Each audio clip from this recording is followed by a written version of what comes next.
Listen, I know you don't really like to go cosmic too often, and I'm gonna get you It's into Star Wars somehow, but I know I haven't gotten there yet.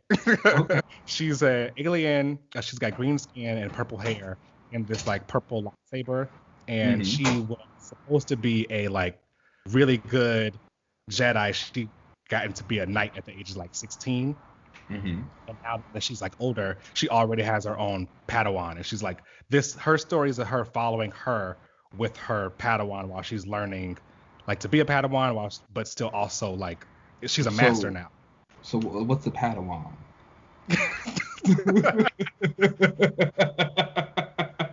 I think it's gonna take some time. It's gonna take some time. The Padawan is like their little training sidekick. Okay. Oh, so like Yoda.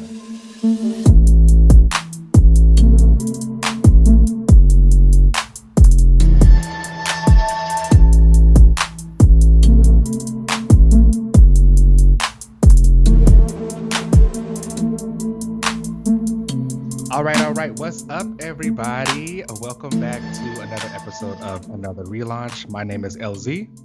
I am Keenan. What's up, Keenan? How are you? I'm doing all right. Yep. Yes. Did I tell you I got my second vaccination shot? Oh no. Yes. Okay. Yeah, Well, yeah. I got it like 2 weeks ago. So they say you have to wait 14 days after the second shot to like consider yourself fully vaccinated. So now I am completely and fully vaccinated. I love it. Oh, that's right. I get my second one next week, I think. Like the week after that. So I got a little bit of time until I'm like, so my hot girl summer can really start. All right. Yeah. Memorial Day is right around the corner. I'm gonna miss it, but that's all right. Summertime is coming right on up. I think what they say, all restrictions are up like June 21st, I think. Yeah, Like everywhere, yeah. So you'll be right in time for that. yeah, it's time. I'm outside is calling. It's you getting know. warm, the sun is shining. I'm with you. Oh my gosh, I started a new job 2 weeks ago, Okay. How's and that? it's work, whatever. And they like asked me who my favorite superheroes were. Mm. Like they always do. And I always with that question, I usually always say like two answers, and I try to give like my more popular faves or whatever. Yeah. And I said Invisible Woman from the Fantastic Four and Magneto. And you could tell like everyone was like, "Oh, okay." We get it. Yeah. Yeah. I think when people ask me that question, I tend to kind of have the same thinking. So I'm always like Aquaman, and they're like, "Oh wow, like Aquaman." I'm like, "Yes, like that's my favorite hero." And so, but then like, "Oh, not Superman or Batman," and I'm just like, Right. "No, Oh. it's we can stop talking now." Yeah, let's move on. All right, let's get into these comments of the week. It's pretty hefty lifts here. So we're going to start off with Star Wars: The High Republic, Okay. and I know you did not read this, I don't and think I like that implication. I'm trying to get you into Star Wars. Which I don't know how I'm going to do it yet, but because I knew you were going to say that before you even started like going into the issue. I knew it was going to be like, I know you didn't read this, but I could have picked it up. listen, I know you don't really like to go cosmic too often, and I'm gonna get you It's into Star Wars somehow, but I know I haven't gotten there yet. okay. And this was written by Kevin Scott and art by Ario Anandito, and the cover is by Phil Noto. And I won't be too long with this. It's issue number 5. I will say that like it's still good, but I don't think I like the main girl. And the main girl's name is Key Trenis. Yes. She is kind of the like that altruistic hero type. Cancel. I'm over it. I don't want it. She kicks ass, which I would. She's dope in this issue. Last issue I talked about how like the Hutts arrived on this planet, and now this is just the big fight between everyone. There was this monster that was taking control of people on the planet, and now the Hutts also appeared. So the Jedi are fighting the Hutts, and later in the issue they all kind of get together. So they decide to join up and fight the monster. But and they were some really cool action scenes in here, dope art, and some great lightsaber battles and stuff. Mm-hmm. Again, I just, you know me with characters and stuff. Like, I don't know. I don't really care about her how like trying to rise up and be this like altruistic hero. Paragon of However, goodness. yeah, she's that. I don't know. Mm. But I will say that I thought that this was only a mini series, but I guess it actually is an ongoing. Okay. So there are other Jedi that they've announced throughout this whole High Republic era. One of which is like Bel Zetafar. I really want to see more of him. He is the guy that I put a picture of whatever, but he is a black human and has like dreadlocks and a little dog. I want to see more of him. And there were other Jedi that kind of appeared in this issue. And that made me realize that, okay, maybe this isn't a mini about Keeve and that the ongoing will maybe have some of the other characters pop up in this. Her name Vern, who I think you would actually really like. She's an alien. She's got green skin and purple hair and this like purple lightsaber.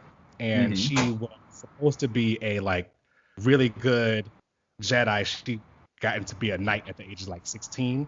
And now that she's like older, she already has her own Padawan. And she's like, her stories of her following her with her Padawan while she's learning like to be a Padawan, but still also like she's a master now.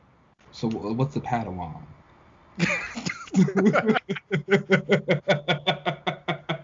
I think it's gonna take some time. It's gonna take some time.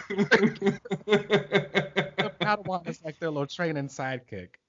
Okay. Oh, so like Yoda. Yoda is a master. So think of like Yoda probably had Padawans that he trained. Like you start off as a Padawan. Okay. It's like a little trainee, and then you graduate to become a knight, and then you become a master. And most masters have a Padawan that they're training to help them become a knight. Okay. I'm gonna get you there. Okay.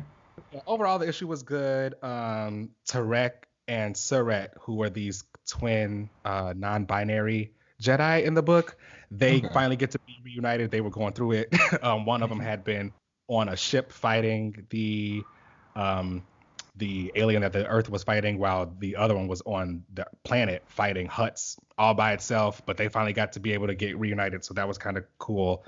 Yeah. It was a pretty good issue as far as the action goes. Keeve ends up finally getting through to her master, who he had been kind of wavering. He's like this lizard guy who I talked about before. He was actually fully possessed by the alien, so they had a whole like, you know, the moment of you gotta fight this and, you know, break through to you. So like it was a really fun issue. I just don't think I care about Keeve. I will definitely give it like a 3.5 out of 5. So let me ask you, if you find like the book's ongoing, let's say you find out it focuses solely on Keeve, would you continue it versus finding out that like later on down the line you're going to learn about some of the other ones? So I don't think I want to continue it if it's only going to be about Keeve. However, like the like main master, Avar Chris is her name. She's like the one who's like the leader of the whole Starlight Citadel that they're on. She's kind of cool, and she kind of been making some appearances. But if it's more that other Jedi are going to be coming into it, then I'll definitely keep it going. But for right now, I may be off of it, and I may pop back in when other people start to pop back in. Okay, that's fair. All right, next up is Seven Secrets number 11 by Tom Taylor and Daniel D. Nicola. And tell us more about this. I haven't jumped in yet. I'm behind. I know you haven't. There's a lot of people who have not jumped into this yet, and I honestly just, I won't spend too long on this because I give this book nothing but praises, and this is another one that's going to be the same. I think the story is like very compelling. We learn a little bit more about what happened to one of the older holders and secret keepers. Some people die. Again, like Tom Taylor's just telling a very heartfelt story here. The character work is great. The pages are beautiful. It looks amazing. The colors are fantastic. I don't really I don't know what else to say. I actually have a friend. DeAndre. He like went back and read this, and he like texted me. He's like, "Oh, I love this book." So it's like, okay. I'm not just saying it's good. If that's what anyone's thinking, like I promise you, it's like actually a really good, enjoyable book. It's great. Where the group is on the run right now, basically. Again, they're holders of like some of the biggest secrets in the world. There's someone who's trying to get them to cause chaos. They're on the run. Their home base has been destroyed. People are dying left and right. They're fighting. It's great. It's great. Tom Taylor's great at this. What would you rate it? And I'm like, I would rate this 4 out of 5. Oh wow. Okay. Yeah, it's a good book. It's honestly, I think it's honestly like one of the best comic books on the stands right now. Wow. Like seriously. I need to catch up there because Tom is a great writer. I've enjoyed most of the stuff that he's put out. I like his Nightwing a lot. So, all right, cool. Well, keeping right along. Up next is Heroes Reborn #2 by Jason Aaron and Dale Kewan. My God, this is so good. I can't believe you're reading this. Oh my God, honestly, so good. So let me tell you. So I was like, so this entire issue is about Hyperion, and so again, for those who don't know, in this, the Avengers never existed. Basically, Steve Rogers was never found from the ice, and so he was never able to like create the Avengers. But in the end of the first issue, Blade goes to find Steve Rogers, and when he like finds him in the ice, Thor's god powers start to activate, and like Thor hasn't known he doesn't use the god powers in this universe. But none of the Avengers exist. Instead, we have the Squadron Supreme, and the Squadron Supreme are like paper cutouts of the Justice League. Now we have Hyperion, who is their Superman stand-in, but instead of being a journalist, he's a teacher. He's an elementary school teacher. So we kind of see him like going back and forth as his job as a teacher versus like saving the world and like fighting off all these monsters. And we see like things like the Shi'ar are mixed with like the Brood in this, or the Brood. The Brood? Yeah, the Brood. And so like it's like this weird hybrid monster thing that he's fighting off that's really cool. But like we just kind of see his day to day. And you actually kind of care about Hyperion a little bit. And he's talking about like, I have all this power. And he's like, I just like need to like help people. And it's like I can do so much. And he kind of like goes up and he can be anywhere at any time. He like flies up at this one point. He's like, I listen to the entire world and I hear every voice that's going, and like I do my vision so I can see thousands of miles away and all this stuff. It's like, this is kind of cool. Who knew you were a Hyperion fan? Okay. We're not going that far. I would say we're not going that far. Okay. But I will say that it's like fun reading about him here. Again, I think this story is like just a big fun superheroic type of thing. Like it's nothing super crazy about it. But by the end of the story, he like there's this homeless man sitting outside of his school, and he like goes and talks to him in Hyperion mode, and he's like, you need to get away from here and blah blah blah. And the guy's just like, I know something's wrong about this universe, and I know that something is wrong about this universe. Even before that, there's a moment where Hyperion fights the Hulk. Bruce Banner has so he's like fighting the Hulk, and while he's fighting the Hulk is like saying this world is wrong. He's like, he's trying to say like, where are the Avengers? Where's Steve? Like he's asking all these questions. So Hyperion actually kills him. He like uses his heat vision, and like he talks about how he has to keep like incinerating his body. It's like good, like right? So it's like he like keeps shooting his heat vision out to like incinerate Hulk's body. And he's like, I have to keep on doing it until he's like a puddle of like just radiation. And then he's like, but when Hulk is dying, he doesn't call out to God. He calls out for Steve. And so at the end of the issue, the homeless man turns out to be Steve Rogers out of the ice, and Blade comes out as well. And he's like, all right, now they're going to work together. We got to get the world back. Okay. It's giving. Like, huh. It's really good. Like, it sounds like a pretty fun, like, Elseworlds kind of story, too. That's exactly what it is. Like, it's just like, okay, I can deal with this. Okay. What would you rate this? A 4 out of 5. Oh, wow. I had a lot of fun with it. I got to go back, but I do feel like the art switches toward the end. I know Dale was on the beginning half, but I feel like once we get to the Steve Rogers pages, Ed McGuinness pops back in. But both are very great artists, so it looks good. It's fun. Okay. All right. Well, check that out, y'all. Get into Heroes Reborn, and we'll see what's going to be happening with the Avengers afterwards. Now, because aren't they on hiatus right now until this is done? Like the entire Avengers line is pretty much suspended until this, and then they're gonna come back with a brand new team. Yeah. It's gonna be like Heroes Back or something. I don't remember what it's called. All right. Well, up next is Black Cat #6 by Jed MacKay and Michael Dowling. Tell us about this one, Keenan. I mean, this is also another book. It's good. I don't know. I don't know what else. It's Jed MacKay doesn't disappoint like at all. Yeah, he's back. Felicia has been dealing with like finding out that this guy who trained her is dying, and so he kind of like made a deal with someone to like he'll give them the state of New York, and if he like makes it so he can live forever. And they just like get into like a big situation about it. It's a really fun book. It's another book that's just like really fun. Lots of really great character work. I don't know. I honestly think I might. I'm not gonna say I'm gonna stop like reviewing it, but Has it already reached the Immortal Hulk status? I wouldn't say that. So I wouldn't.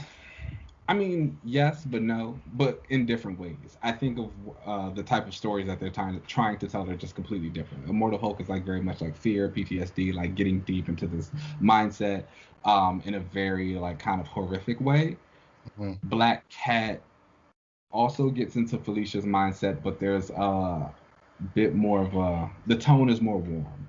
There's a lot more comedic effect. It's a lot more passionate, I guess. Okay.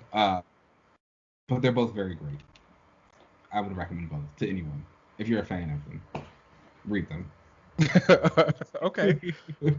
Is this an ongoing or is it a miniseries? No, it's an ongoing. Oh, okay.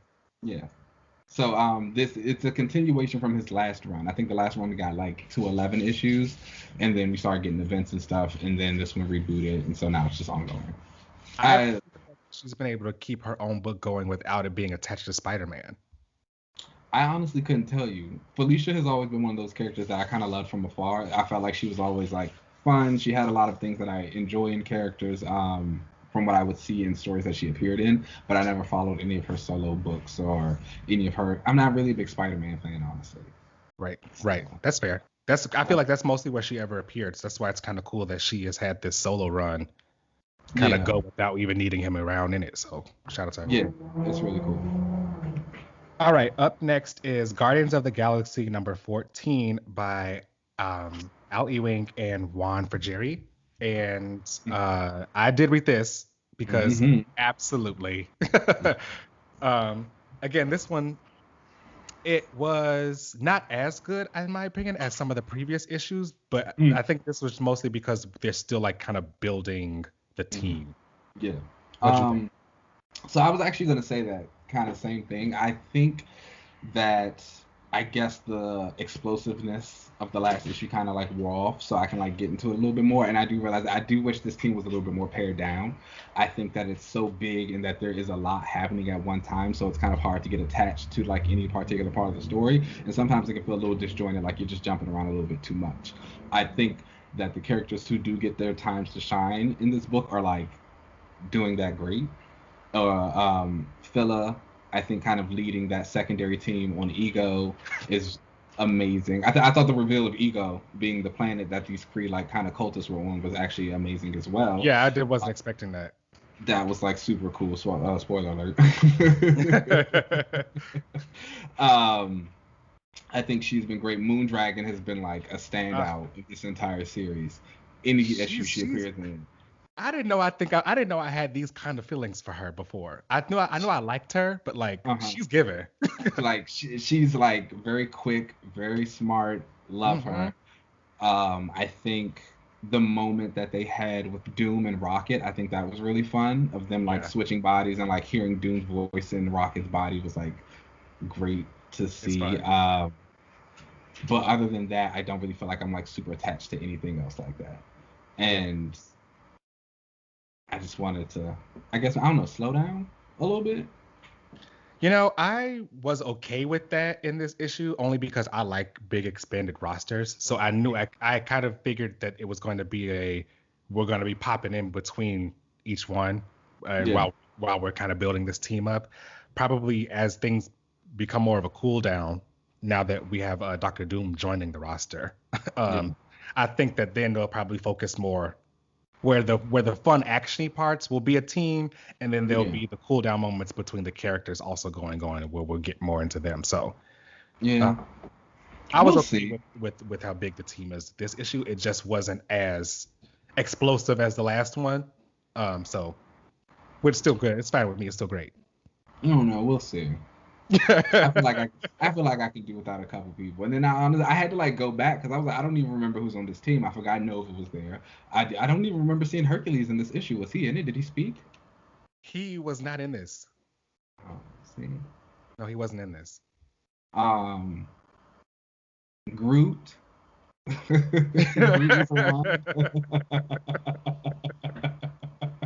Groot was around. Groot was around. So that's the. I mean, but he's not gonna do anything to say I am Groot anyway, so that's fine. Right. But I'm about Hercules. I'm still gonna stick around for the book. Obviously, I have too many favorite characters in it. Wiccan is here. Wiccan and Star-Lord are sharing panel time. I don't like the issue wins because of that. I really don't need anything else. Wiccan got good by Dr. Doom. Yeah, he did. Took that sword and did what needed to be done. He did. I also love that Al Ewing continuously reminds everyone that Wiccan is a reality warper. Yeah.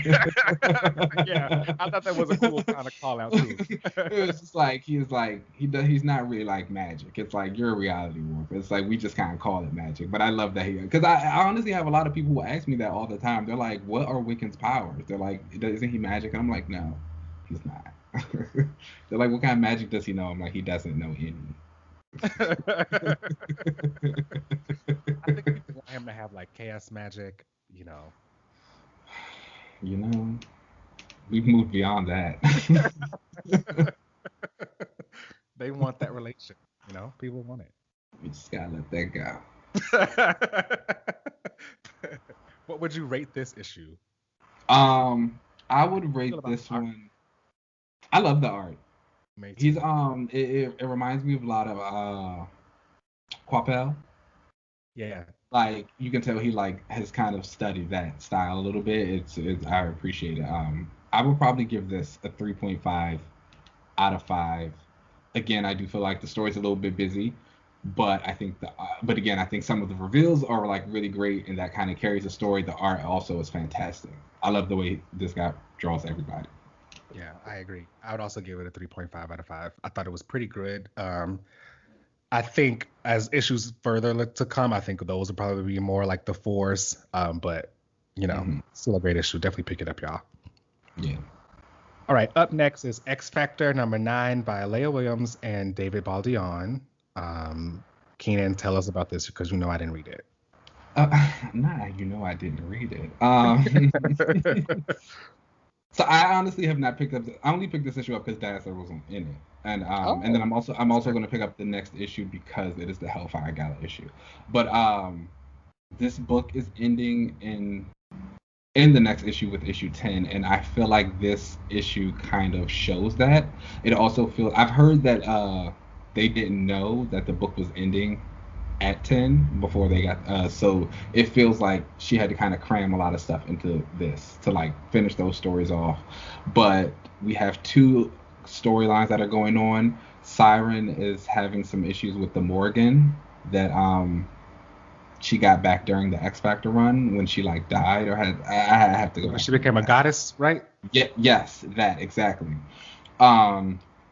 It's like taking over, so they're trying to like free her from that. But then there's also in Mojo World, they have to go and rescue Shatterstar because apparently Shatterstar is the one who is going to defeat the Morrigan. Okay. And they did say, I remember I did read the first couple issues, and I think Lorna or I think it was Lorna who said like they were going to come back and rescue Shatterstar for something. So that makes sense. They have to wrap that up. Like there's like a prophecy or something that they find, and it's basically like has this it's Shatterstar, like whatever the prophet says, like it's basically Shatterstar. And so Northstar even says that he's like, well, we were going to go back and rescue him anyway.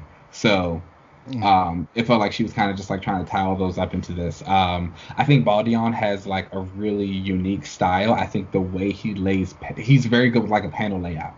I think it's very dynamic. It's extremely interesting. I think that his character faces can be a little off sometimes, a little bit wonky, but it's like very expressive. So it's like you get the feeling that the character's trying to get. But I do also feel like and sometimes with his panel layouts, he gets a little too busy with them. So sometimes it's hard to make out what's exactly happening. Like there was the fight between Shatterstar and the Morrigan, and like there were just some parts of it. He like comes down and he like stabs Siren, but like she also splits in half. But I couldn't tell if he was like splitting her in half because they were still one person. I don't know. Maybe I just have to go back and read it.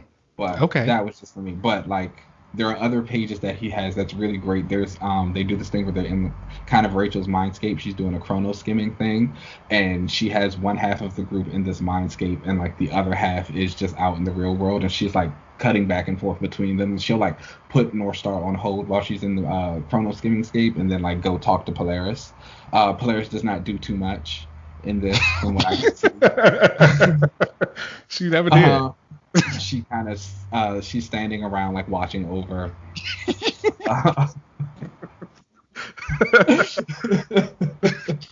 She's like standing over, just watching over everything, but she is there in the book. iBoy tells her how they figured something out, so that happened. I do not like iBoy at all. Like every issue of this book I have read, even the things that I find can be enjoyable, iBoy is consistently something that is not. And I kind of never want to see him again. Also a fair assessment. I've never really liked him. I think he's kind of annoying. So I read that Generation X series that he was in that Christina Strain wrote. And I don't really remember him too much from it, but I don't remember being like actively annoyed by him the way I am reading him in this book. Is it like, does he turn up the teen speak? It's like, I'm not sure how old he's supposed to be. And I get like he's a teenager, so it's like there's going to be like, I guess his whole thing is that he's supposed to be like the optimistic, hopeful, like very youthful type of character, very positive. But he just comes off as like a 6-year-old or something. And it's just like, I do not enjoy it at all.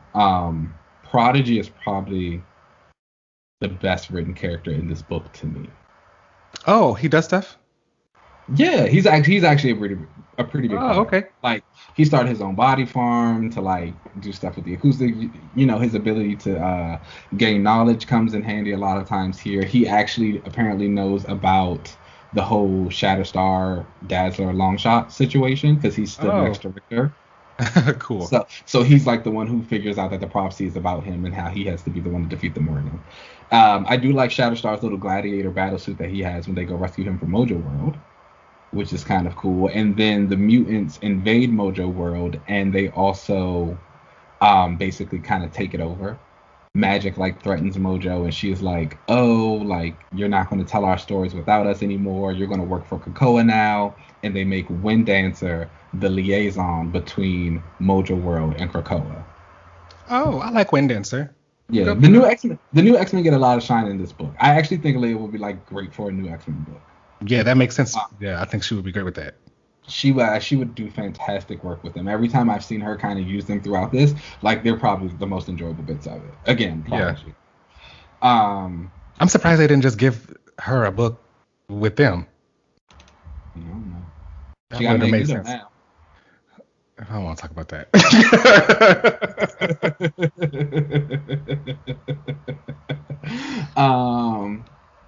But yeah, that's pretty much the book wraps up. Dazzler and Shatterstar kind of have like a little moment. He's like, Dazzler, wait. And she's like, what? And he's like, thanks for helping rescue me. And they just go their separate ways. Did you like Dazzler in it? I know that's why you picked it up. But did She you? doesn't really do too much. Okay. It's like, yeah, it's not even worth noting. But she's in it, and again, I do appreciate them. I like Shatterstar. I like Shatterstar, and I like Dazzler. So it was like I've kind of been waiting for them to have a moment since he found out that he was Dazzler's son. Mm-hmm. So that was like very exciting. Even if they didn't actually talk about anything. I wonder if if he will have a reunion with Richter. Yes, I'm pretty sure that's going to happen in Excalibur. Okay. So after he defeats the Morrigan, basically she like does something to Shatterstar, and it says like there's a little blurb in the book that's like, oh, what parting gifts did the Morrigan leave for Shatterstar and Siren? But for Shatterstar, it was like some like black, I guess, like a tether, and you see it like kind of go through his chest, and then there's like flashbacks to moments with him and Richter, and then we see Richter at the Broderick Lighthouse, and he feels it too. He's like, oh, something's happening. So okay, we're probably going to get that interaction there. Oh, good for them. Yeah. So what would you rate it? A 3 out of 5. I think that, again, it just feels a little rushed. You can tell that like she was trying to cram a lot in there to finish this story off and get it done, and that just kind of like takes it down a little bit. Okay. But it's fun. All right, cool. Well, good for X Factor. That's kind of all I got for it. Up next is DC Festival of Heroes, the Asian superhero celebration. Now, I did not get to pick this up and read this. I know. You should go pick this up. Like, yeah. This was really good. This was like this is actually probably one of my favorite comics of the week. Hold on, I actually have to like look at my phone because there's a lot of talent on this book. Yeah. And I do want to name a couple of them. Amy Chu and Marcio Takara have like a fun story in there about Katana. And that's really good. It features Cyborg, Blue Beetle, Superman, Batman, and Nubia show up. Okay. That was like fun to see like Nubia in the Trinity, because who knows where Diana is. Yeah, well, she's like off, like, I don't know. she's fighting Vikings or something like that in her book. I saw. Oh. Yeah, it's exciting for her. She's a fun girl. I have my comics digitally, so I have to go to my Comixology app, and I find this issue. But yeah, so we got a lot of good talent there. We got Mariko Tamaki and Marcus Tau do a Cass Kane story, which is really enjoyable. Who else? There's a fun story with Connor Hawke. And I know you were standing for that, yes. standing. He actually meets the Superman of China. That's written by Greg Pak, and it has art from Sumit Kumar, who did that Outsiders backup in Future State. Oh, cool. Yeah, I like that Outsiders backup. Yeah, so it was like really fun to see his art again. Ram V also has a story in here. There's like a bunch of pinups of like different Asian DC characters. So like Cliff Chiang has a Connor Hawke Tracy 13 picture. There's Jen Bartel. That sounds like a book you want. Okay. I actually tweeted DC with a picture, and I was like, this should actually be like a real book. I don't know what you guys are doing. Connor Hawke and Jen 13? That's all you I was like, okay. There's a Lady Shiva pinup done by Kevin Wada. Jen Bartel did like Cheshire. So it's a lot of fun stories in there. I like Cheshire. Yeah, like the art throughout is like really good. Every story is actually great. Again, you see a lot of the different Asian heroes of the DC universe. Ryan Choi's in there. Like I said, Katana, Cass Kane, Superman. There's the other Green Lantern, Amikio Queen, I believe her name is. Great stuff. Like lots of great art. Sarah Kuhn, Victoria Ying, Alyssa Wong, Sean Chen. They're everywhere. Pick it up. I picked that up there for sure. This right here says 100-page super spectacular. 100 pages. Oh wow. Okay. Yeah. All right. Yeah. It's Well, lit. definitely pick that up, y'all. Support. These kind of books are like important, and you could probably read it and find a new character that you like. So definitely check it out. And that's also what I was telling people. I think things like this, it's great when it's good. Like this was good. I think back to when Marvel Voices did the Indigenous Voices thing and how good That that was really was. good. Yeah. Yeah, like the talent is here, baby. Like let's get it out. Yes. And it also reminds you how interesting so many of these characters are, and you don't even realize how many of them you actually enjoy. It's just like, oh wow, like I love the Asian DCU. Yeah. Give them all the things. They're fantastic. Absolutely. So yeah, All right, great. y'all. Up next, and the last book of the week is X-Corp #1 by Teenie Howard and Albert Boche. I think that's how you pronounce it. Apologies if I mispronounced that. And the cover by David Aja. And I did not like this. I will say Okay. that. I did not. I wanted to, Hmm. because I thought that the premise was kind of cool, as far as there being the corporation of all the X-Corp, of all the X-Men stuff, and, with the Krakoan medicines going out, and we probably see all the different deals and stuff that we made there. But I don't know. Mm. This kind of felt like a chore to get through while I was reading it, to the point where like I had to read it in parts because Okay. halfway through I was like, I don't know, I gotta take a break from this because this isn't clicking. And I came back to it, Hmm. and I didn't really like it as much as Um. I would have.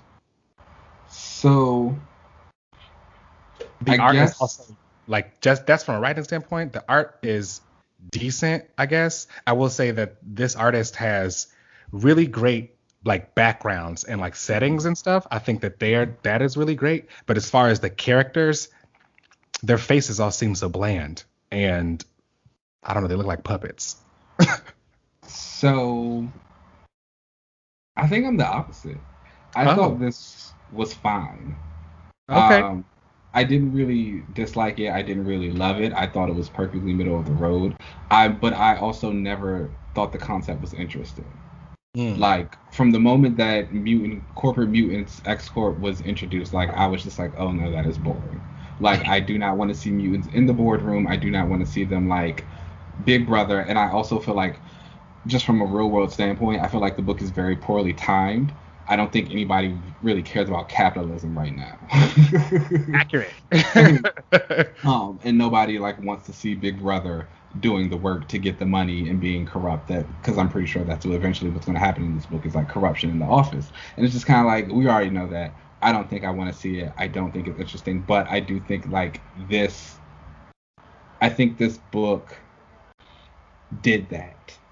It gave me corporate mutants in the boardroom, and it was boring, but it succeeded in that. I didn't get that because we weren't in the boardroom as much as I thought we were going to be. Well, I was I expecting say it to be more I say like boardroom deals that were like being made. I say boardroom like metaphorically, not in the actual boardroom, but I'm like I think about like Warren in like the meeting with the guy in Brazil. I think about Monet and them talking to Xavier about like the pharmaceuticals and stuff, and like her doing the recruitment. And also to me, I feel like this issue is very much a setup issue. Like Right. Yeah. meet the team, meet the board. We're putting them together, and then I think like I guess that excitement of the boardroom and like the political and I guess the politics of the office and all that stuff. I expect that to come later. Okay. Maybe I was expecting that to happen in the first issue to really grab me. Kind of like, remember in I forget the X-Men issue when Magneto, Charles, and Apocalypse went and had the meeting with all the different Mm-hmm. people at the UN and stuff. I was expecting something like that. Mm. At least the board meeting that we got in this, Mm. um, between Angel and that one guy in Brazil. I thought that even that exchange was going to give that kind of tone. Um, I get what you're saying. but it So I wasn't all guess there. so I think for me, I see those two things as like different. So like Okay. when Xavier and Magneto and Apocalypse were them, that was like political. And I think political drama and corporate boardroom drama are going to be a little bit different. I don't think that I don't, not to say that I don't think the corporate boardroom drama can be exciting, but I think a big thing about corporate drama is like what happens to their lives on the outside and how they kind of like bring that animosity into the workplace. Yeah. I don't think we saw enough of them on the outside to really like have any of that bite of like what's going on in the boardroom. Because I think about like Mad Men. Mad Men was like one of my favorite shows of all time. But like one of the biggest things about it was that like it was boring. You just saw people sitting around in the office talking. And it's just like, yeah, like, okay. But it's like, you know the drama that's going on outside of their life. And so you see them in that boardroom. I mean, then some things exciting happen in the office too. Like a guy hung himself once before. So, but again, like, I think we just have to get to that. Right. I think, but again, I also think that I just think that the concept in itself is kind of like dull. I don't think it's something that needs to be its own book. Yeah. If that makes sense. But I do hope that this book has a very long run. Teenie is my girl. That's right, yes. And like, I say that wholeheartedly. Like, I know you mean it. I know you mean like, it. like, that is my girl. I know she has her issues. I know she is still very much a new writer trying to find like her groove. It's going to take a lot of time and it's going to take some years. But I really don't care. Let her let her do it. If we have let Dan Slott write for 25 years, yeah, that's fair. Let Mark Guggenheim come back and write a book whenever he wants. If we let all of these other people who have been mediocre at some point in their time come back and like write these stories and like do these things, or even before we let them come back, we let them like perfect their craft and like actually grow into what they can do, let her do it. And I get it, like it kind of feels like a practice run and it involves some of our favorite characters. Like, yes. And so like that can be very frustrating. Yes, it can be. However, I don't know. I just don't. I guess I'm also looking at a lot of Teenie's work as like I understand where she is right now as a writer, and like I'm not expecting any more of her than where she is. Mm-hmm. You know what I'm saying? Like I'm not looking at her like, oh yeah, I want like a Hickman level story from this. Like I'm very much reading a Teenie Howard book saying I know where Teenie Howard is in her writing. I know that she's not always really going to give me what I want or expect, but she's going to try, and sometimes she might surprise you.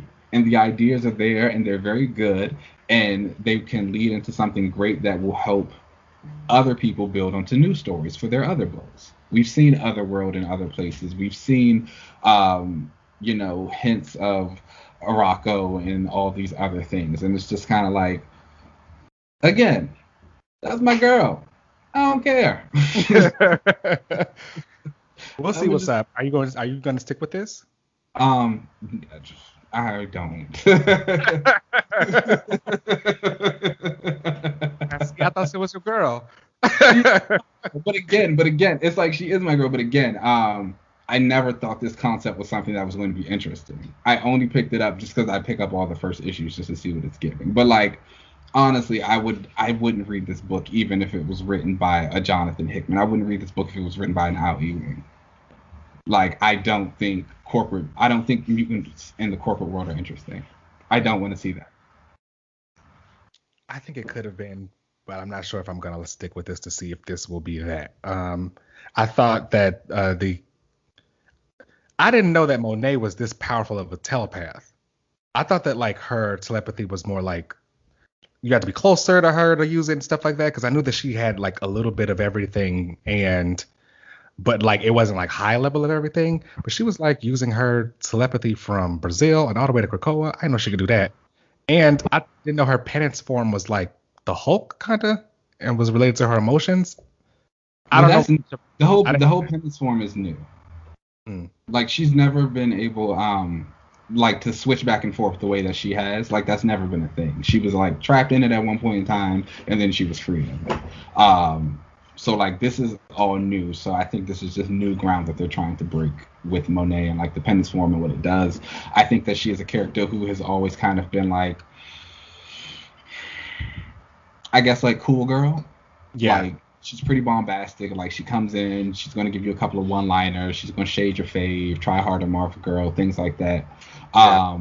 But like underneath that exterior, they're supposed to be like this very like insecure kind of like frail girl who's scared of a lot of things. She struggles with a lot of like complexes and stuff like that. I've been rereading a lot of Pad's X Factor, and I'll honestly say it feels very similar. She attracts a lot in the same way that she did there. It's like she lashes out at people.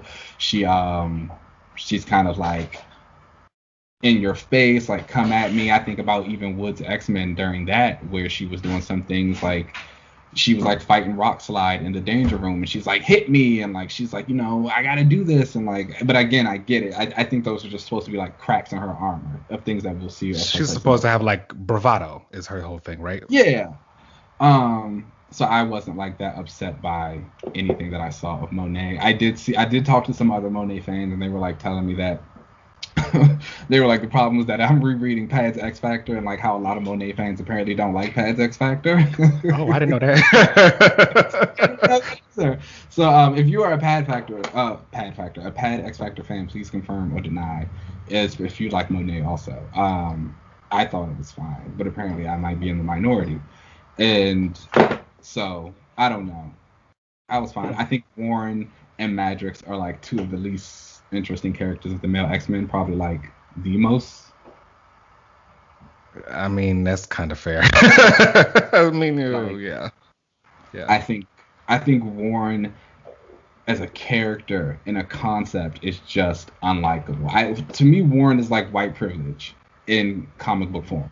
Like he is the blonde-haired, blue-eyed, angelic, wing-powered, rich white guy. It's just kind of like what you want me to relate to.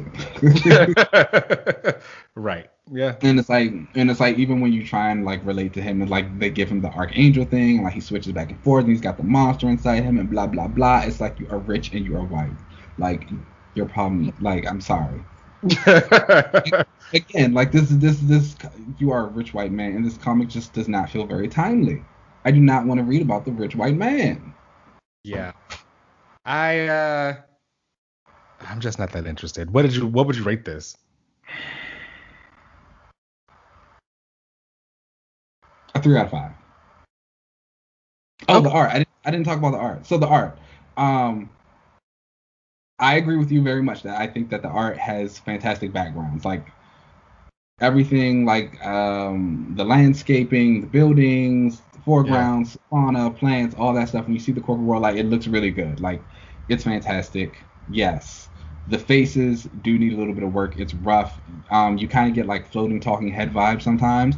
I actually saw someone online say that Greg Land would be perfect for this book. And I actually agree with that 100%. If you want good talking, smiling heads, nobody does that better than Greg Land.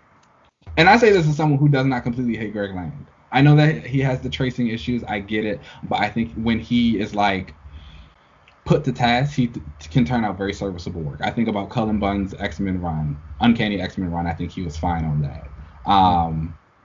And he's supposed to be like super quick. And he can tell the story. Yeah, he's quick because he's tracing his stuff. And like all the women are just. Well, he doesn't trace, but that's the thing. He also doesn't do that anymore. Like I will admit, there was a very long period of time where he was like very heavy with like both the tracing and the porn faces and all of that stuff. But I swear, if you even go back and look at, like I said, Cullen Bunn's Uncanny X-Men run, you'll see how much he's toned a lot of that stuff down, and it's actually very serviceable artwork. But whatever. I'm not really here to defend Greg Land. That's not on my agenda. Like, please. But yes, someone made that. I would give this issue a like 2.5 out of 5. Okay, that's fair. I don't know if I'm going to continue with it. I'll see what people talking about with the next issue, and we'll see. But no one in this book are characters that I like. So, and we usually with books like that, I get the first few issues and like to see if I'm going to turn into a fan of the characters or something. You know, I never know. Maybe they could surprise me or something. But like my brand isn't present in this, so I don't know how long I'm going. I like Monet. I like Trinity. Those are the only two I like. But again, I don't think that. I just don't think that. And again, yeah, I know you brought up that like again that Hickman issue with Apocalypse in them, and like while that was a fine issue, I also would not read a book about that. Oh, I would. Yeah, like no, like for me, I just don't think this is something that needs Mixed to be. in with some like mutant stuff, hijinks on the outside too, where they're like using their powers and stuff. I'd totally read that. No, like I just don't think any of that needs to be its own book. I'm fine with it having the occasional spotlight issue, or again being like a B plot in a different type of setting, but like all about that, no. Yeah. All right, y'all. Well, that are the comics of the week. Definitely please let us know what you guys have been pulling and reading, and we'll take a break and come right back. Sweet.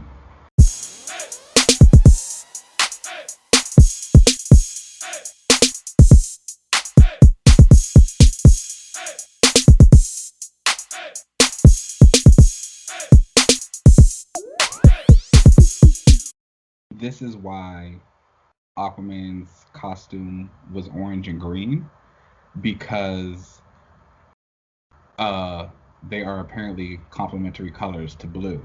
And since he was going to be in the water, that's why they made his costume orange and green. I did not know that. Yeah. They're, I will always be upset at that fact. That is a fun fact. I did not know. Yeah, but that's a fun fact about Aquaman. And so with that, we're back. Hello. Welcome to another panel. And so for today's panel, I've been reading Heroes Reborn. I know I said I wasn't going to, but I've been reading it, and it's really good. And so obviously the whole premise of this is that it's a world without Avengers. And so basically it just kind of got me thinking about the Avengers as a whole and like their team, what they represent and all of that today. So today for our panel, we were going to do something fun. We've actually created our own Avengers teams, and we're going to discuss those and, you know, just talk a little bit about them and kind of get into them, because I guess who doesn't know the Avengers these days? I mean, they are what they are. They're That's like they're up there. Yeah. They got. So go ahead. I'll let you start. You look. Is Wonder Man on your Avengers team? You know he is. Okay. Go ahead. Okay, before you even let us know your team, basically let me know, let the people know, who or what do the Avengers mean to you? Like, what do they represent? Who are they? Okay, so I know that people always like to talk about the Avengers being cops and all of that, which yes, but in my opinion, the motif of a hero in that description of what they do, they're all cops. So like it's kind of like ingrained in like what a superhero does, but like that's a different topic. Yes. So for me, I think that topic, by the way. that would be a great panel topic.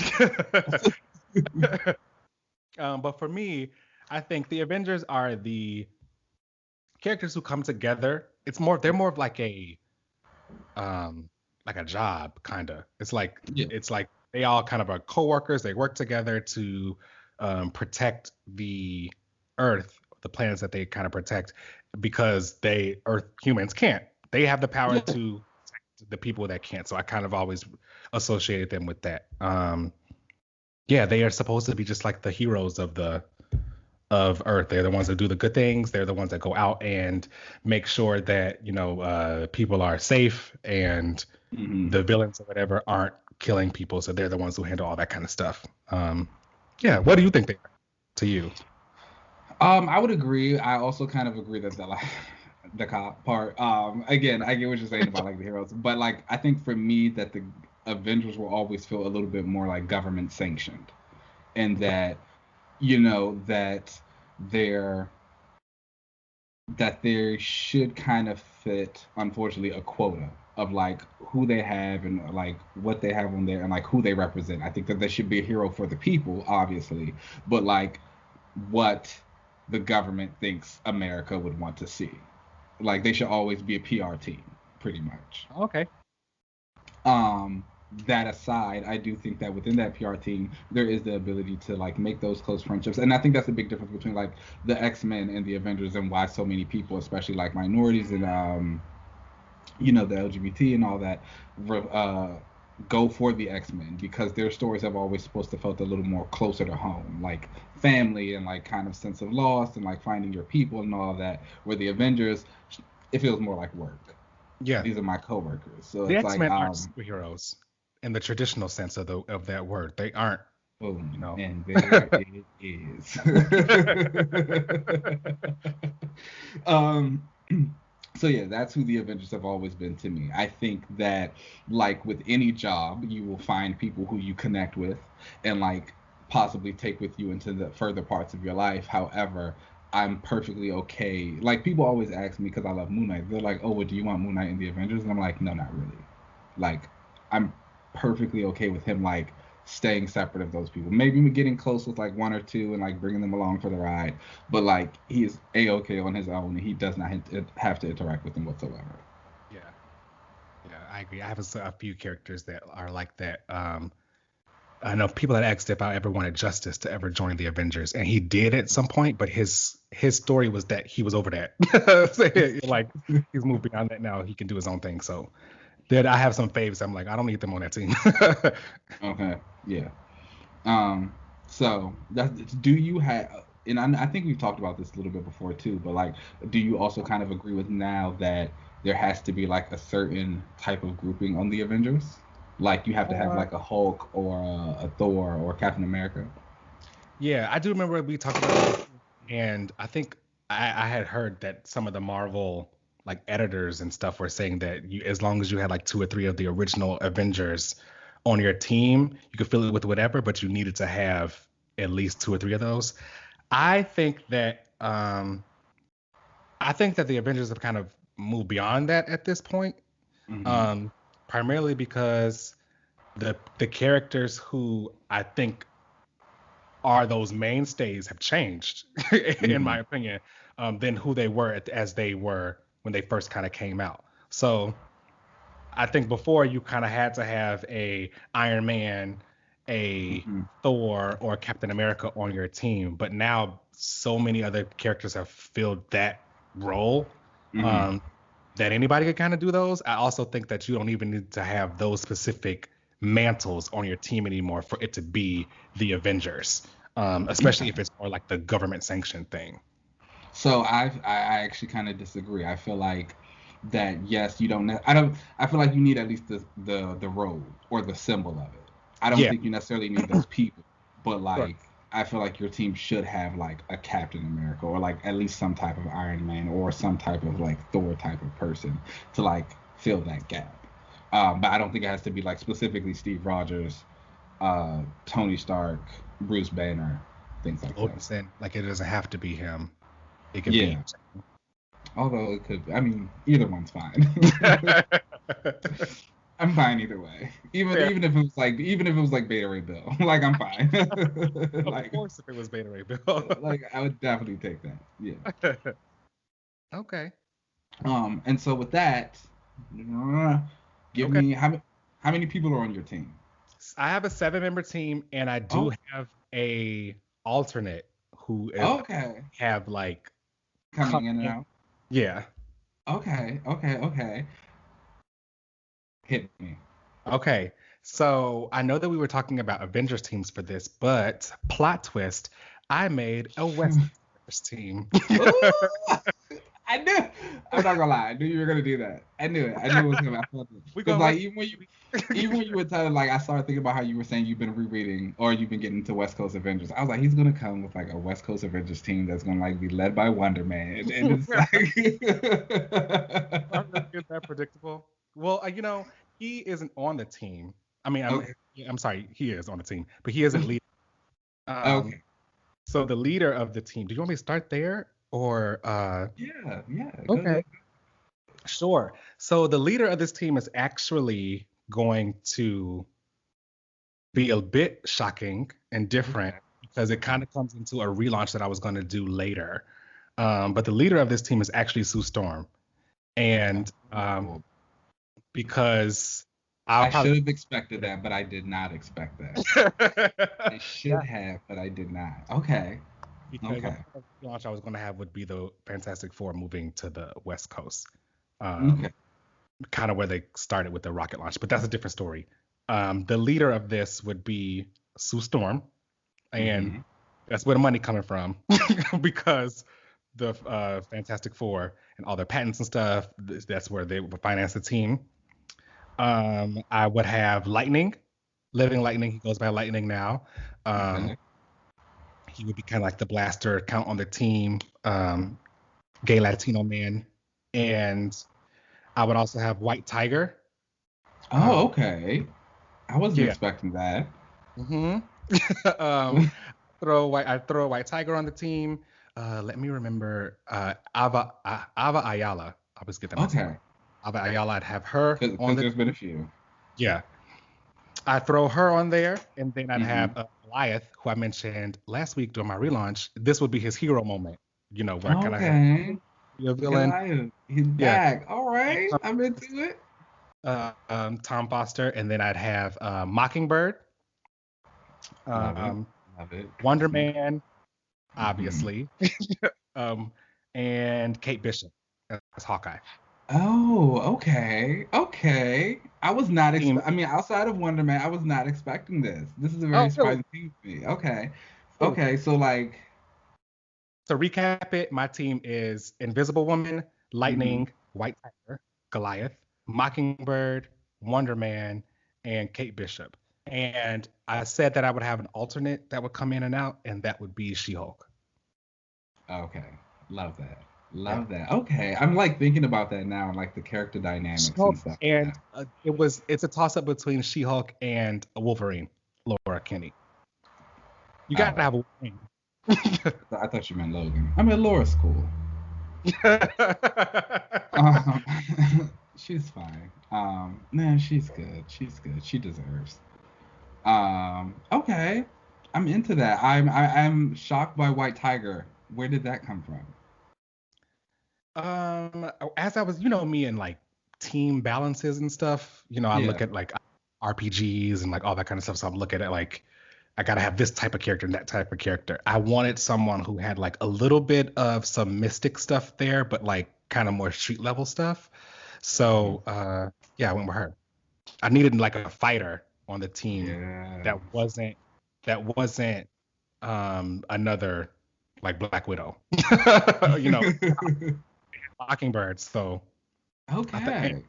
Tiger needs like way more stuff, and I think this West Coast Avengers team is filled with like both street level and powerhouses. So it's like a mix of all of it, but still also like characters that could get some shine a lot. Yeah. So that's what I would do. Okay. I'm into this. Very shocking. I like this Avengers. You Okay. didn't think I was gonna switch it up? I know I people don't think I was, didn't. I but didn't. I'm not gonna lie. It makes me like look at my list like maybe I should redo mine because I definitely did not switch it up whatsoever. I feel like my list is very predictable. I wanted to come in Uh, do a little West Coast thing, being out here in LA. and I was just thinking so corporate. So so X Force. I mean X Corp. You know, like my little government team doing hero work. So okay, I'll start. I'll go ahead with that. I'll go ahead and give you my little Avengers team. We've got it down. So obviously Captain Falcon is the Okay. leader of this team. He is my symbol of America. He's got his shield. He still might have like a little bit more of a Falcon look than the Captain look. I kind of want him to start going by Captain Falcon now. I don't. Is that too corny? A little. I mean, but I feel like Captain America is corny. Captain America is corny, but it's kind of cemented. I would rather him just go by Falcon. Can he go by Falcon but still be I in mean, those I would love colors? Or him just to, but I also like I just like calling him Captain. that's pretty I good. I just think he can just be Falcon and they can like call him Captain Falcon as a joke. How about that? Okay. But Falcon is he's actually co-leading the team with She-Hulk. Oh, okay. Okay. She-Hulk comes in, and then so I should also say that my team is big. So you know how I usually like love small teams. Like I'm really 5 to 6, maybe like a guest or two. This team has 10 people on it. Mm. All right, you So expand past the 7. That's a big team. okay. Okay. So we have Captain Falcon and She-Hulk, and then our team members come in. We have Wiccan. I should have known. Should have known. I should have. That think one I should have guessed. everyone should have known. Everyone should have known Yeah. that was coming. Wiccan, Spectrum, Giant Man, but the Giant Man is Raz. It's not Hank or Scott. Okay. Firebird Oh, okay. coming in hot. Thor, Odinson. Okay. It's a powerful team. Yes, really. This one you also should have guessed. My space connection, Jack of Hearts. You knew that one was coming. You knew I it should was have coming. known that one was You coming. knew Of that course we gotta take it to space. And my final member, who I think this one actually might shock you a little bit, is Miss Marvel, Kamala. I thought you hated her. Stop it, not hate. Don't say that. Don't say that live.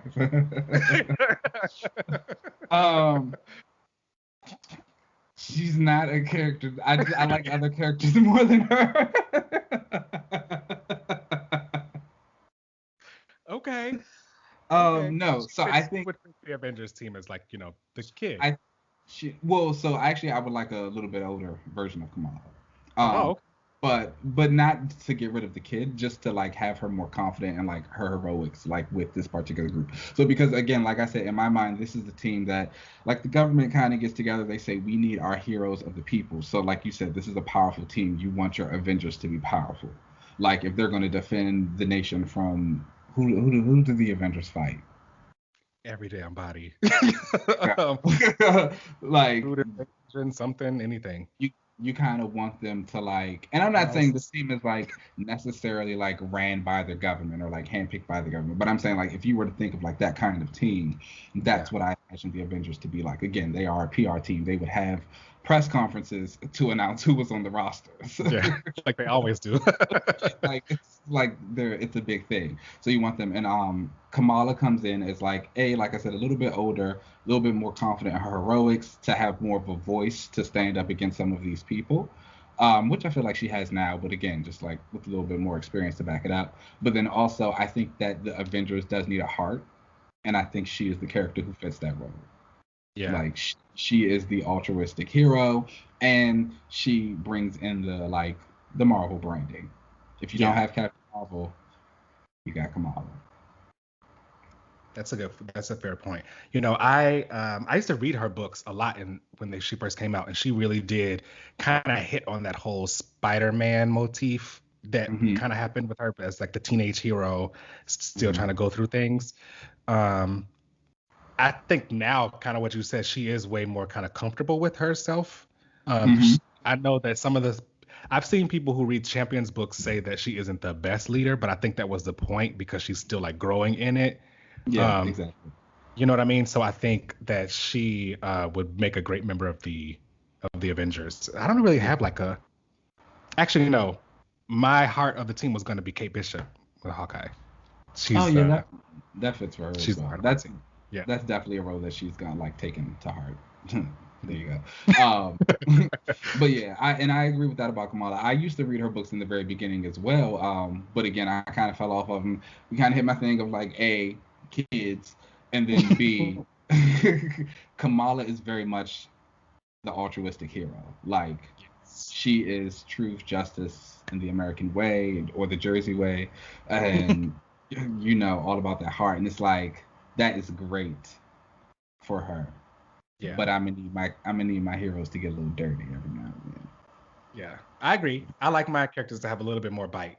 That's kind of why I've never liked that whole pacifist thing that they've tried to force on Wonder Man. It's awful. You got some work to do there, buddy. Because let me again, a pacifist who doesn't like the team he's on. You cannot be self-righteous and unhelpful. Yeah. Like, That's not him. That's not him. Now he is going to question the team he's on, but the pacifism thing I think came about because he was just too powerful, and um, the writer at the time didn't know what else to do with him. So uh, he could thrive on my West Coast Avengers team, okay. and finally break free of that. I think Okay. that um, yeah, I think that my team of this West Coast Avengers thing, there isn't a West Coast book out right now, and I think there should be kind of two. You've kind of become quite the little like West Coast Avengers stan. Yeah. Like, We're fine. it's like I've noticed that. Like you really go up for them a little bit. Did you read the one written by Kelly Thompson? Actually, I haven't yet. I heard I good know things I about wanted it. to add it to my list. There were a couple mutants that I think she actually created in that for the I, series. and Quentin I Quire wasn't was sure. in That's kind of why I wasn't sure if I was gonna like it. it. I don't know if I, I could read something like that focused on Quentin Quire though yet. Quentin Quire. I think I didn't read it because it was like Quentin Quire and then Gwenpool. Oh, yeah, Yeah. then I don't know if I need That that. wasn't for me. But I mean, I heard it was great. I hear it's an amazing book. Like Yeah. I've heard nothing but really great things about it, and like we've talked about how great Kelly Thompson is as a writer. And then she's writing Kate Bishop and it's like, duh. Yeah. But Gwenpool Kate and Bishop is, but I don't need. Gwenpool and Choir was like, I can't do Mm-mm. it. Now, with your Avengers team, Mhm. uh, did you feel like you had to fit certain like roles as far as powers were concerned? Like, did you feel like you kind of had to Um, feel like this super strength character or something like that the way I did? And do you feel like the Avengers have to be that way? Again, yes, a little bit. A little bit of I see. I don't necessarily know if it went for like powers, but again, I was kind of like with that symbols thing. Like I wanted to have like a Hulk. I wanted to have like that size changer, like the Wasp. I wanted to have a Thor. My Captain America. That I did realize as I was kind of going through, I was like struggling to make sure the team wasn't just like my favorites versus what I felt like an Avengers team should be.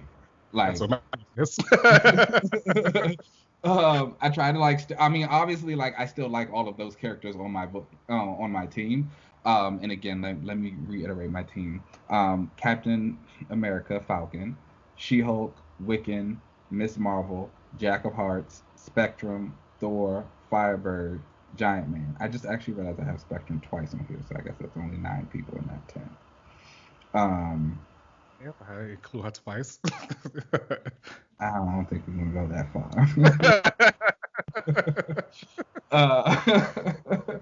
But I tried to fit some of those motifs in there and really get that, and not make sure that my team was, because originally if this was my favorites, it would have been like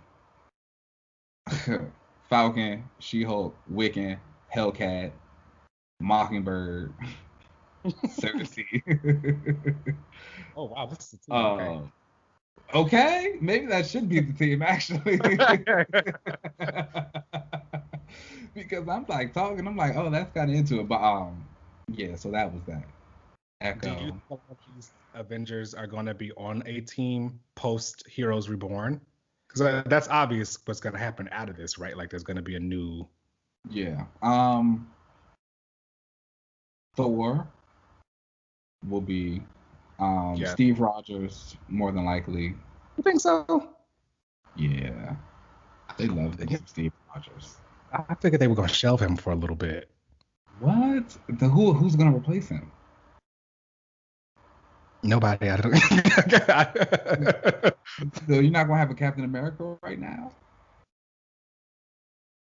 No. Not when you just had. Not when you just had your critically acclaimed Fair. Disney Plus series. That's why you should Um, have Falcon. You don't really need. I mean, I'm not gonna argue with you about it. I agree.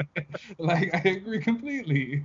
But hey, I unfortunately don't work for Marvel, so which that's that. So I don't. Yeah, there's Steve's gonna be on there. I'm pretty sure Thor will be on there because again, they're also a part of Heroes Reborn right now. Blade, you're gonna get Echo, Phoenix Echo. You think she's gonna come back around after this is done? Yes, I I do. thought that I thought the whole thing was like, okay, I made her Phoenix, that's done, and he was gonna do it. He's gonna bring her back. She's gonna be on the team. I can guarantee you. I feel like I saw a preview cover of it, and they had who the members of the team were like, but they were all shaded out. But one was obviously a Firebird. Okay. Very obvious. So yeah, she'll be back. I wish I don't know who else would be on the team a little bit there, because us talking about who we would have on the team is making me really realize that it's always the same like characters. And I feel like if you are constantly keeping that idea that at least 2 or 3 of the OGs have to be there, that's filling up spots that other people I think could probably end up taking. At least with your idea, like you could have like just the mantle be present and it don't have to be them.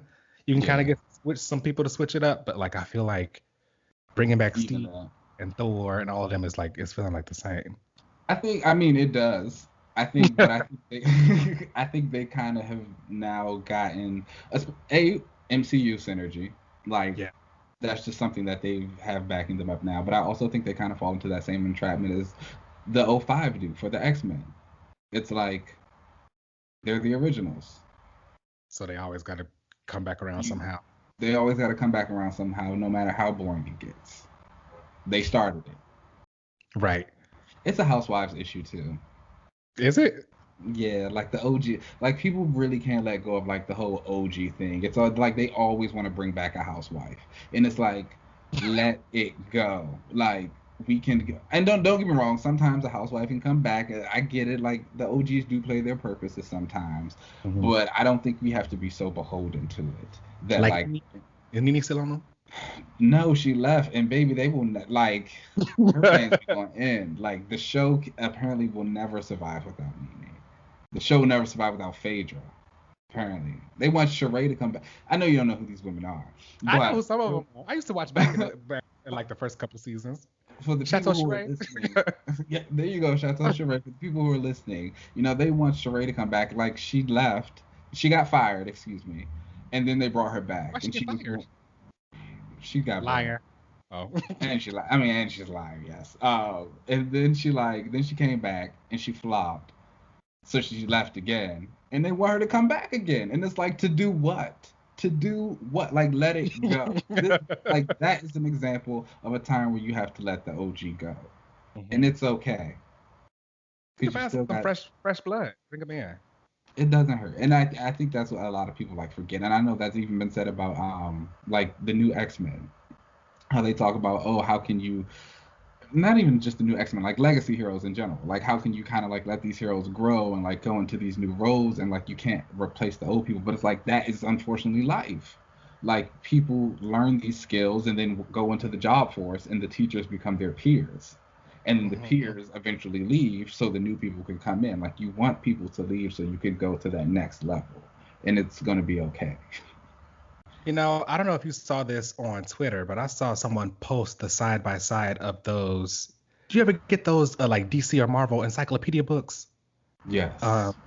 Someone posted a more recent one, and they did the books each did a year by year, showing of both the publishers, and it was DC and Marvel. And DC's cover was like the Trinity, just in different years. and Marvel's cover had like a third of it was like the original Avengers, but the middle bigger section had like Miles Morales in it and Ms. Marvel and all these other characters who are like still around and stuff. And then it had another third of the page which was stuff from like the 90s. And it really put out an emphasis that like they at least kind of try to get those new characters in there to kind of get them to become mainstays, whereas like a DC, oh no, baby. You getting a reboot and we going back to the big 7. Okay, it's like you got too comfortable liking these new characters. I'm about to reboot my universe and wipe them out of existence. And so it's like peel out the Waynes and put them in that alley because we're gonna see it again. Okay. Do we have Superman back in his red trunks? You better believe it. You better believe it. What a shame. I love it. I think Marvel at least will kind of try to switch up their teams post this Heroes Reborn thing, and maybe not have all OGs. If I they're mean, I listening, think if they wouldn't mind, hearing me out on my post team. I think this character would be a team and a great book. you know, I don't know. We'll see. I think post Heroes Reborn, the lineup will be interesting. I think that they're gonna have those OGs, Steve and Thor, but I think the rest of the team might be kind of surprising. But I will agree. I also think I want to see kind of an Avengers line again. I think I want multiple Avengers book. I want an Avengers and a new Avengers and a West Coast Avengers and Uncanny. Oh, no, I don't need an Uncanny Avengers. I don't want that. I don't want that. No, but I guess they're Savage Avengers right now. Oh yeah, I'm not reading that. I'm not either. I think Conan was on it. It just doesn't. But again, like that's not my niche anymore. That's not the type of book I go for. Yeah, that used to be that kind of girl. Okay. The killer. You couldn't keep me away. I mean, like if they weren't killing on panel, I wasn't reading the book. That was all you. That was like those, especially like those X-Force days, Dark Reign, Remender's X-Force, even the Kyle Yost X-Force era, like Dark Avengers. That was like 15 years ago though. Those are some good books. Classic. Why you have to put a year on it? That was unnecessary. That was so unnecessary. I'm just saying. I'm done. All right, this panel's over. We're gonna take a break. Thank you guys for talking about the Avengers.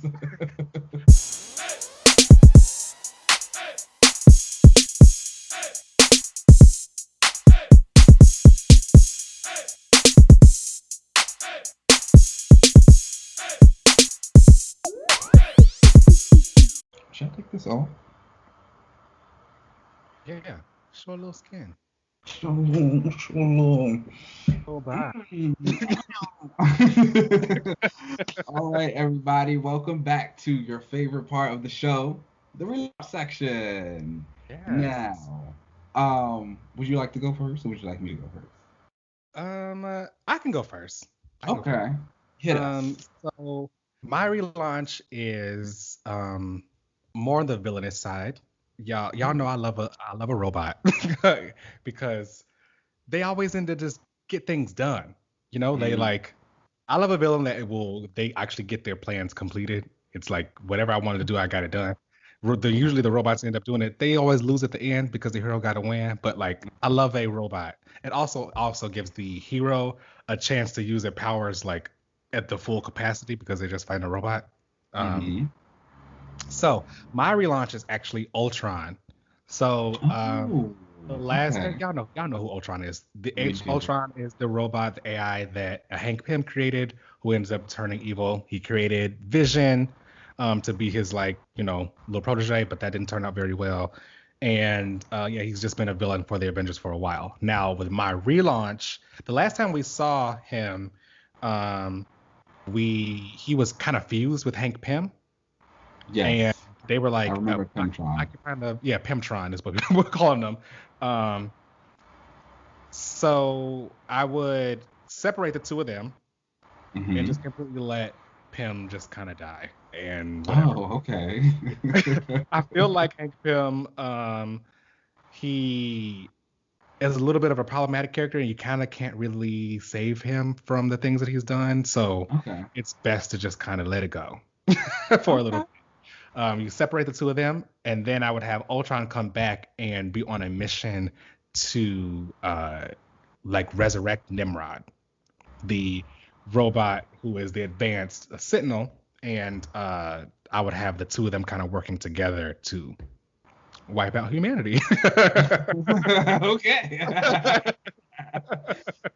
So the robot, the machine uprising is actually like one of my top 3 apocalypse fears. Oh, really? Because I really do think it's going to happen. Like, 150%. The Machine Uprising is 100% coming. It is going to be very swift. I hope everyone has some type of like just protection ready of some sort. Be very nice to your Alexas and your Siris and all of those things that you talk to, because and they've been watching. Okay, why do you think you talk about something then you go on your phone and there's an ad for it? All right, all the time. All right. It's scary. So I'm into that because both I feel like that duo is scary because like you said they're both very successful in a lot of the things that they set out to do, and so it's like them together working to wipe out humanity. It's like, oh, that could actually happen. And I think that would make a great like event to kind of bring Ultron back around. And again, like I said, I feel like the robots are fun to me because not only are they just out to get whatever mission they got done, but the heroes also get to like really, the action gets cranked up because they actually get to fight. Yeah, 100%. Okay, I'm into that. All right, That's my relaunch is actually on the villainous side as well. Okay. It is the character Clara Plass. Do you remember her? She was a part of the Runaways. So there was an arc in the Runaways where they went to the past and they found this little girl. She was like married to some old guy. They like rescued her or whatever. She could control plants and things like that. It sounds And familiar. so This is from the original one? Yes. Yeah. And they brought her to the present with them and she like joined the team. She was always kind of like a weird, awkward extra member of the team. She didn't like say too much and she was kind of racist and homophobic because of like I guess the time frame she came from, that was like things she didn't really like. She called the black girl Zavin, she called her a negress. Oh, yeah. And then like she saw Nico and Carolina kissing and she was like, oh, that's not what girls do. So it was a thing. So gosh, I can't remember the writer, but another writer came on after that and basically tried to make it more so as that like she wasn't really hateful. It's just like she didn't really know. She obviously didn't understand. She was a child. But again, like Clara is just kind of one of those characters who got tossed to the wayside, so we didn't see too much of her anyway. But I would bring her back and I would actually make her a villain for the Runaways.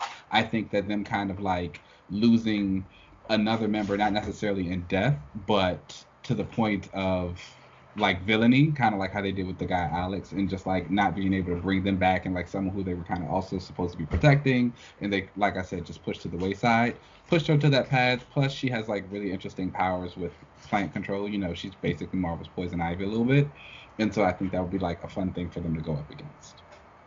Ooh, okay, that would be really fun. I think they probably need some bigger villains, some new fresh villains anyway, so that would be really fun.